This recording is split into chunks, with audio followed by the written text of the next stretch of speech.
فرمایا مجھے میرے رب نے حکم دیا ہے کہ میں 4 لوگوں سے پیار کروں۔ محبوب پیار کرے حضور کس سے؟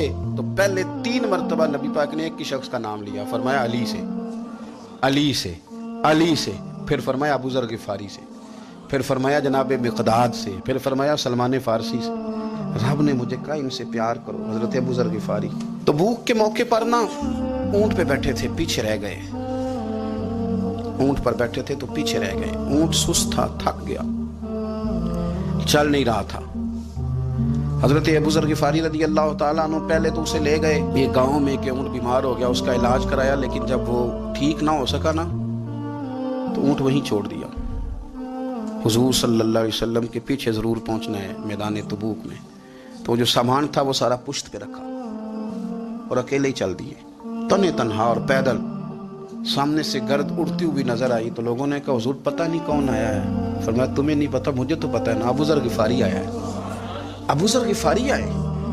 پھر حضور نے فرمایا یمشی واحدہ و یموت واحدہ و یبعث واحدہ، فرمایا یہ تنہا چلتے ہیں، یہ تنہا ہی دنیا سے جائیں گے، تنہا ہی اٹھائے جائیں گے، تنہا تنہا چلتے ہیں، تنہا ہی دنیا سے جائیں گے، انتقال تنہا ہی اٹھائے جائیں گے۔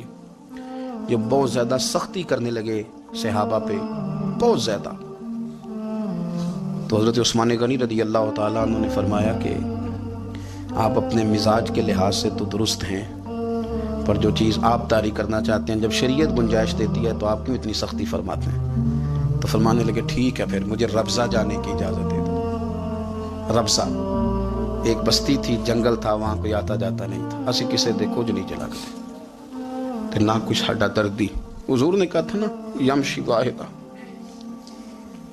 اکیلا چلے گا، ربضہ چلے گیا۔ حضرت سیدنا عثمان غنی نے کہا یہ کچھ بکریاں لے جاؤ، دودھ پی لیا کرنا۔ فرمایا عثمان مجھے مال کی تو ضرورت پہلے دن سے ہی کوئی نہیں، مجھے تو رب رسول کی ضرورت ہے، ان کی کرم نوازیاں میرے ساتھ رہتی ہیں۔ تشریف لے گئے، وہاں تنہا کھجور کے خشک ٹکڑے کھاتے، عبادت کرتے، اللہ کو یاد کرتے۔ بڑے بڑے لوگوں نے آ کے کہا کہ ابو ذر آپ کی بڑی شان ہے، ہمارے ساتھ چلیں۔ فرمایا چھوڑو، کہاں منشور ہم اور کہاں ہنگامے محبت کے، ایک حجرے میں رہتے ہیں، خدا کو یاد کرتے ہیں، ضرورت کوئی نہیں، جہاں ہوں نا وہاں میں ٹھیک ہوں، حاجت نہیں۔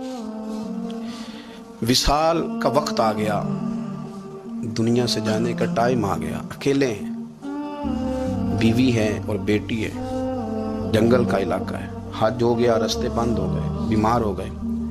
اپنی اہلیہ کو بلا کے کہنے لگے اب میں بچوں گا نہیں، اب جانے کا وقت آ گیا۔ میں نے فقیری جو حضور کی دیکھی تھی اس میں نے وقت گزارا ہے، اور دیکھ میں جا بھی فقیری میرا لے سجدہ سا توڑ دی پائی، جان بھی دیتی تیرا تیرے، اب جانے کا وقت ہے۔ تو اس طرح کرنا، اگر تیرے پاس کوئی کپڑا ہوا تو مجھے کفن دے دینا، نہ ہوا تو اللہ کے سپرد کر دینا۔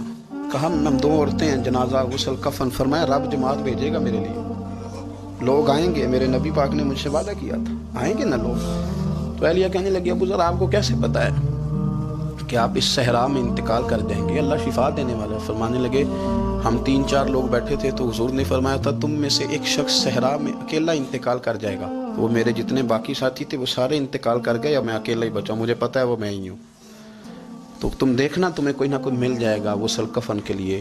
آپ کی اہلیہ کہتی ہیں کہ میں اٹھی، کبھی دوڑ کے میں باہر جاتی، سڑک پہ جا کے دیکھتی کوئی گزر رہا ہے، پھر میں آ کے کہتی حج ختم ہو گیا ہے، رستے بند ہو گئے ہیں، کون آئے گا جنگل؟ پھر میں آ کے ان کی تیمارداری کرتی، پھر اٹھ کے جاتی، پھر میں آ کے تیمارداری کرتی۔ اچانک میری نظر پڑی تو ایک چھوٹا سا قافلہ آ رہا تھا، اس قافلے میں چند لوگ تھے اور سب سے بڑھ کر صحابی رسول حضرت عبداللہ ابن مسعود بھی تھے۔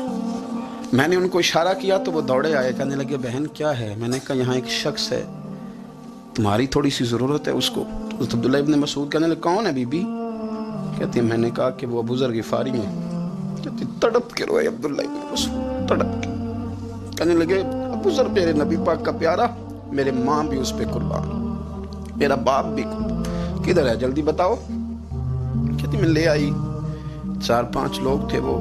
تو سیدنا ابو ذر غفاری کہنے لگے عبداللہ میرا وصال ہو جائے گا، لیکن یاد رکھنا میری بیوی کے پاس کفن کے لیے کپڑا موجود نہیں، وہ لہو سجنا سا توڑ ہی نہیں پائی، جان بھی دیتی تیرا تیرے، کفن کے لیے کپڑا نہیں ہے، لیکن تم میں سے نا وہ بندہ کوئی کپڑا نہ دے جو کبھی کسی سرکاری عہدے پہ رہا ہو، وہ بندہ میرے کفن کے لیے کپڑا نہ دے، کسی سرکاری عہدے پہ رہا ہو۔ ایک انصاری جوان کہنے لگا ابو ذر میں کبھی کسی عہدے پہ نہیں رہا، اگر آپ میری چادر قبول کر لیں کفن کے لیے میں ٹھیک ہے، میں نے نا حضور کے طریقے پر زندگی گزاری ہے، چپ کر کے میرا جنازہ پڑھ دینا اور مجھے کہیں اور نہ لے کے جانا، اسی کسی تے کچھ نہیں جے لگتے تو نہ کوئی ساڈا دردی، یہیں کسی صحرا میں جنگل میں یہیں کوئی قبر کھود کے مجھے دفن کر دینا، مجھے جانے نہیں ہے کسی جگہ۔ حضرت عبداللہ ابن مسعود رضی اللہ تعالیٰ عنہ نے جنازہ پڑھایا، اور اس درویش کو جو 5ویں یا 4تھے مسلمان ہیں